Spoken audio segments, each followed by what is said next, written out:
लगे हों जो चेहरों को खूबसूरत बनाना जानते हैं। चेहरा तो वैसे ही रहता है, उसमें फिल्टर होता है। मोटी नाक वाले की छोटी नाक कर देगा, छोटी आंखों वालों की बड़ी आंख कर देगा। ऐसे मोबाइलों की बड़ी बिक्री है हिंदुस्तान के बाजारों में। फिल्टर इतना है कि हर आदमी एक नई किस्म की गलतफहमी मुब्तला है। उसको पता है कि मैं खूबसूरत नहीं हूं, मगर फिर भी मोबाइल के जरिए अपने आप को रिलैक्स करता है, मुतमईन करता है। औरतें खरबों अरबों रुपया खर्च करती हैं एक महीने में सिर्फ कॉस्मेटिक पर। मगर हार्वर्ड यूनिवर्सिटी से जब पूछा गया कि कौन सी क्रीम इंसान के चेहरे को खूबसूरत बनाती है या कौन सा फेस वॉश, तो का कोई भी फेस वॉश और क्रीम इंसान का चेहरा खूबसूरत नहीं करती। इंसान के चेहरे के अंदर 126 मसल्स हैं। ये तभी एक्टिव होते हैं जब बंदा मुस्कुराता है, और ये मेरे प्यारे हुजूर की प्यारी सुन्नत है। जिसकी तस्की से रोते हुए हंस पड़े, उस तबस्सुम की आदत पे लाखों साल। मुस्कुराने वालों के पास लोग मिलने जाते हैं, और जो भोंडा होता है मुस्कुराता नहीं, बस ज़ौक, उससे लोग मजबूरी में मिलते हैं। एक सिहाबिया थी, मुस्कुराती रहती थी। किसी ने कहा लोग तुझे पागल कहने लगे हैं, तू मुस्कुराती रहती है। उस सिहाबिया ने कहा मुझे लोगों से कोई मतलब नहीं है, मुझे मतलब आमना के लाल से है। मैंने हुजूर को मुस्कुराते देखा है तो फिर मैं भी मुस्कुराती हूँ। मुस्कुराने से आपकी जिंदगी बेहतर हो जाएगी। जरा एक मर्तबा मुस्कुरा के अपने रब को पुकारिए और कहिए सुभान अल्लाह। ये आज आपको हल्का लग रहा है सुभान अल्लाह, मगर हुजूर फरमाते हैं कल कयामत के दिन ये भारी हो जाएगा। जब ये मीजान पे रखा जाएगा, ये हाफिज कुरान है, कल कयामत के दिन इनके वालिदैन के सर पे ताज रखा जाएगा। उन हफ्फाज के जो हुफ्फाज आलिम आमिल भी हैं और हाफिज भी। सिर्फ कुरान का रट्टा मारने वालों के लिए एजाज नहीं है, जो कुरान पे अमल भी करें, कुरान की हराम चीजों को हराम समझें जो कुरान ने बयान किया, निगाहों की हिफाजत करें, अपने कुरान को तर्जमे के साथ पढ़ें। वो हाफिज कुरान जो बाअमल हो, उसके वालिदैन कल कयामत के दिन उनके सरों पर ताज रखा जाएगा, ऐसा जिसे देख करके मैशर वाले हैरत में हो जाएंगे। एक सवाल करना चाहता हूं आपसे, यहां से एक बात गौर कीजिए। जिसने कुरान हिफ्ज किया अपनी मेहनत से, अपने सीने में उतारा, उसके वालिदैन को कयामत के दिन ताज से नवाजा जाएगा। तो फिर जिन्होंने सीने में उतारा उनका ये आलम है, तो फिर जिसके सीने पे कुरान उतरा है उस पैगंबर के वालिदैन का क्या आलम है?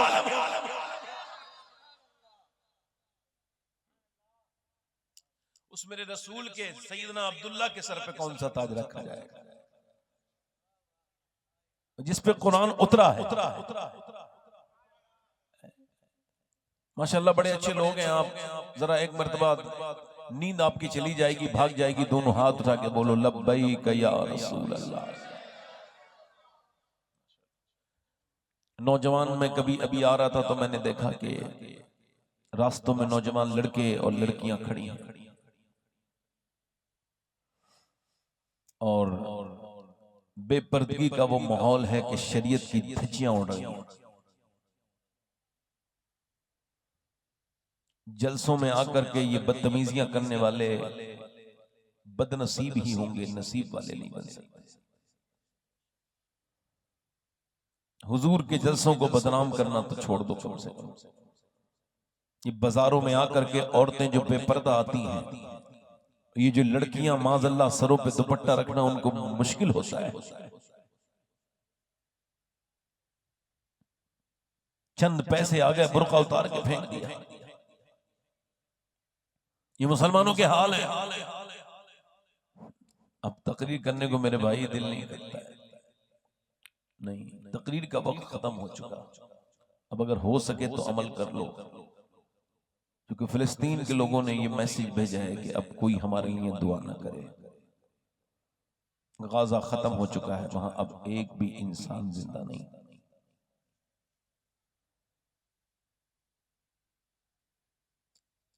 ऐसे बम मारे गए कि लाशें उड़ गई उनकी बिल्डिंगों से ऊपर। वो ये कहते हैं हमारे लिए दुआ ना करो, अब अपने बारे में तौबा करो। तुमने जैसे खानों पे चलना शुरू किया है, तुम्हारी शादियों में, ब्याहों में, तुम खाने जिसे खाते हो उसी पे चलते हो। इतने बेशर्म। अपने घर एक बोटी भी छोड़ते नहीं। जब बारात में जाते हो, शादी में जाते हो, तो तुम बोटियां फेंक देते हो। ये बर्बादी की आपको अलामत बताता। खैर, मुझे तकरीर तो करनी है। मेरे भाई जितने बैठे हैं, आप सबका मैं नौकर हूं, खिदमत करने आया हूं। और देखो, मेरी कोई हैसियत नहीं है, औकात नहीं है। इन्होंने मेरे बारे में क्या कहा है बंगाली में, मुझे तो यही नहीं पता। मेरा ही ऐलान कर रहे थे। जब मौलाना ने ऐलान मेरी तरफ माइक बढ़ाया, तब मैं समझा कि ये मेरा ही ऐलान हुआ है, वरना मैं बंगाली जबान नहीं जानता। ये वालो भाषे वगैरह तो जानता हूं कि ये भालो यानी अच्छा है। अब अच्छा ही लफ्ज़ सीखा है भाई हमने, इसकी कोई बुराई नहीं सीखी। ये भी आप लोग बोलते रहते हैं, तो बड़ी मीठी जबान है। मुझे तो मक्के मदीने में बड़े बंगाल के लोग मिलते हैं, तो उनको देख करके अल्हम्दुलिल्लाह बड़ा रश्क आता है कि हम लोग वहां मदीने आते हैं, ये मदीने में रहते हैं। अल्लाह ताला आप सबको सलामत रखे, खुशियां अता करे। मैं 2-3 शेर पढ़ना चाह रहा था, इस वजह से कि थोड़ा सा और आप जाग जाएंगे, इस वजह से पढ़ना चाहता हूँ। तो जो लोग सुनना चाहते हैं वो दोनों हाथ उठा के बोलो लब्बैक या रसूल अल्लाह। जब उनका करम होगा तैबा में जाना है। मदीने से बुलावा आएगा तो ना, कचहरी से बुलावा आ रहा है, खूब जमीनें लिखी जा रही हैं। इंसान बड़ा बेवकूफ है, बड़ा समझदार बनता है मगर बड़ा बेवकूफ है। मस्जिद में दुआ करके जाता है, या अल्लाह मुझे मदीना दिखा दे।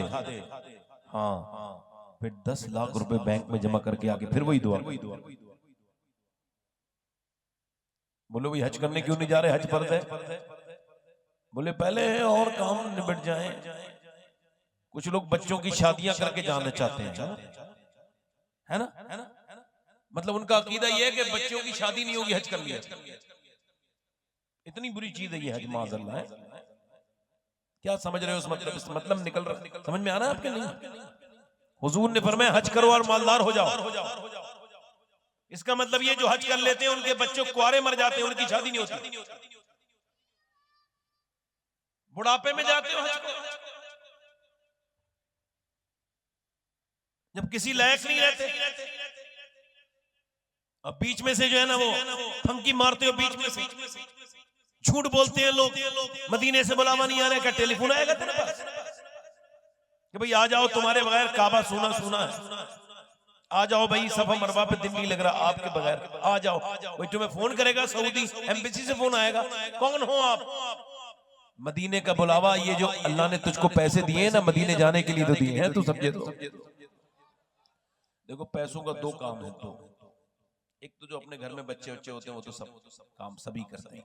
मेरे हिसाब से पैसे का दो काम है, इसको खर्च करके जन्नत कमाओ, गरीबों को देखो, परेशान हालों को देखो, और दूसरा इससे मदीना देखे।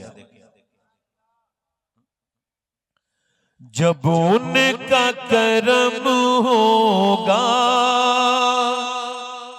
तैबा में जाना है, रो रो कर हाले दिल आका को सुनाना है, रो रो कर हाले। पढ़ो मेरे साथ, रो रो कर हाले दिल,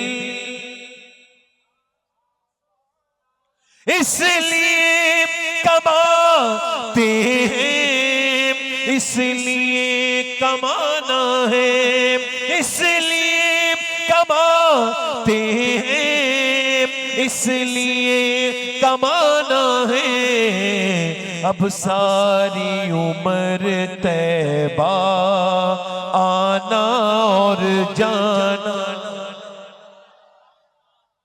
अब सारी उम्र तैबा। एक शेर और सुना देता हूं। जन्नत जिसे कहते हैं हम देख के आए, जन्नत जिसे कहते हैं हम देख के आए हैं, एक प्यारा सा ऊंचा है गुंबद वो सुहाना, एक प्यारा सा। एक शेर और याद आ रहा है, कहो तो पढ़ दूं। बहुत अच्छा सुन रहे हो, जोर से बोलो सुभान अल्लाह। एक सुन्नी दुनिया से जा रहा है, कहां से, और अपने दोस्तों से कह रहा है जरा मेरा गुस्ल के वक्त ना मेरे चेहरे पे जरा ये कॉटन से मेरा चेहरा साफ कर देना और आंखों में मेरे जरा सुरमा लगा देना, चेहरा जरा सफा करके दाढ़ी काट देना मेरी थोड़ी सी ठीक से कर देना। वो कह रहा है क्यों? तो वो कह रहा है जरा गुस्ल में लोगों चेहरे को सजा देना, जरा गुस्ल में लोगों चेहरे को सजा देना, मुझे कब्र में जाते ही मुंह उनको दिखाना है, मुझे कब्र।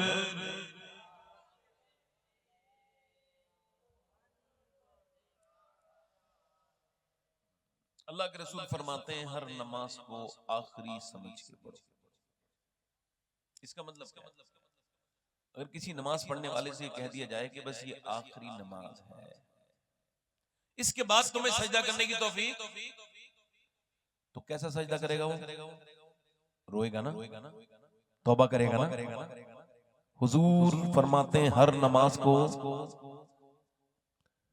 अगर हर आखिरी समझ के पढ़ी जा सकती है तो हर तकरीर भी आखिरी समझ के की जा सकती है।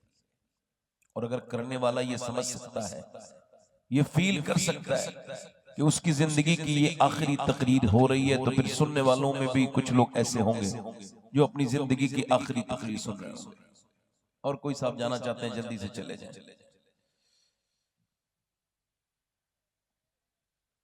और कोई साहब जाना चाहते हैं तो चले जाएं। बड़ी मेहरबानी आपकी, अल्लाह आपको आपकी मंजिल तक पहुंचाए। वैसे आपकी मंजिल कब्र है, उस तक मैं आपको ठीक से पहुंचाना चाह रहा था, मगर अब घरों के शौक लग गया लोगों को। सोना समझते हैं जरूरी है भाई, सोना जरूरी नहीं है।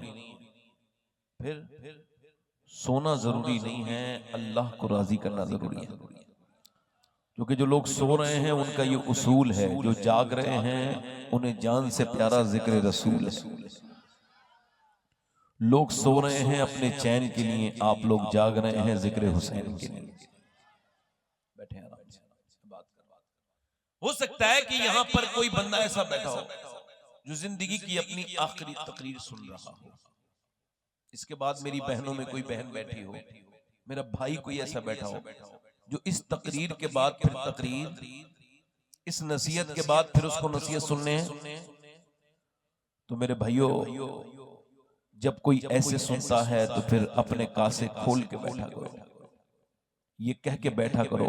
अल्लाह के रसूल फरमाते हैं जन्नत में कयामत के दिन जन्नती जा रहे होंगे, तो जब सुनने वाले जा रहे होंगे तो सुनाने वाले कहेंगे तुम कैसे जन्नत में जा रहे हो?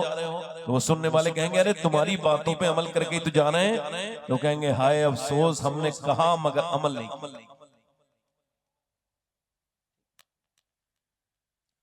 अल्लाह ताला आपको अमल की तौफीक दे, हम सबको अमल की तौफीक दे।